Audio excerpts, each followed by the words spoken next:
Kodannur bar പരിസരത്തുണ്ടായ ആക്രമണത്തിൽ 2 പ്രതികൾ കൂടി അറസ്റ്റിലായി. പള്ളിപ്പുറം സ്വദേശി 19 വയസ്സുള്ള ആദർശ്, കണ്ണംകുളങ്ങര സ്വദേശി 24 വയസ്സുള്ള വിവേക് എന്നിവരാണ് അറസ്റ്റിലായത്. ഫെബ്രുവരി 2-ാം തീയതി രാത്രി 10 മണിയോടെയാണ് കേസിനാസ്പദമായ സംഭവം. കോടന്നൂർ പൂരം ബാറിന്റെ പാർക്കിംഗ് പരിസരത്ത് വെച്ച് ചേർപ്പ് സ്വദേശിയായ അഖിൽ കൃഷ്ണൻ സഞ്ചരിച്ച ഓട്ടോറിക്ഷ ദേഹത്ത് തട്ടിയതിലുള്ള വിരോധത്താലാണ് അഖിൽ കൃഷ്ണനെ തടഞ്ഞു നിർത്തി ബൈക്കിന്റെ കീ ഉപയോഗിച്ച് വായിലും മുഖത്തും ഇടിച്ചും ഹെൽമറ്റ് കൊണ്ട് തലക്കിടിച്ചും ഗുരുതരമായി പരിക്കേൽപ്പിച്ചത്. തുടർന്ന് ഒളിവിൽ പോയ പ്രതികൾ വിയൂർ ഭാഗത്ത് ഒളിച്ചു താമസിക്കുന്നുണ്ടെന്ന രഹസ്യവിവരം തൃശൂർ റൂറൽ പോലീസ് മേധാവി ബി കൃഷ്ണകുമാർ IPS ലഭിച്ചതിന്റെ അടിസ്ഥാനത്തിലാണ് വിയൂർ മാറ്റാൻപുറത്തുള്ള വീട്ടിൽ നിന്നും ഇവരെ പിടികൂടിയത്.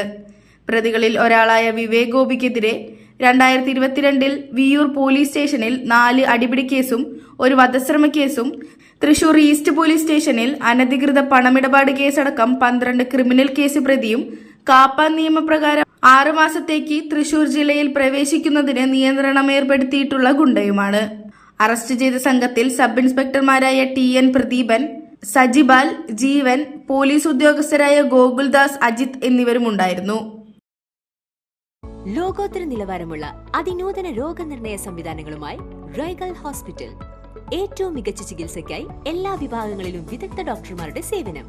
Casualty, pharmacy, ECG, ambulance, nursing സേവനങ്ങൾ 24 മണിക്കൂറും ലഭിക്കുന്നു. എത്ര വലിയ ലാബ് ടെസ്റ്റുകൾ ചെയ്യാനും ഇനി തൃശൂർ വരെ പോകേണ്ട. ഓട്ടോമാറ്റിക് മിഷനറീസുമായി അതിനൂതനമായ ലാബ് സംവിധാനം. നിങ്ങളുടെ ആരോഗ്യം ഞങ്ങളുടെ ഉത്തരവാദിത്വം.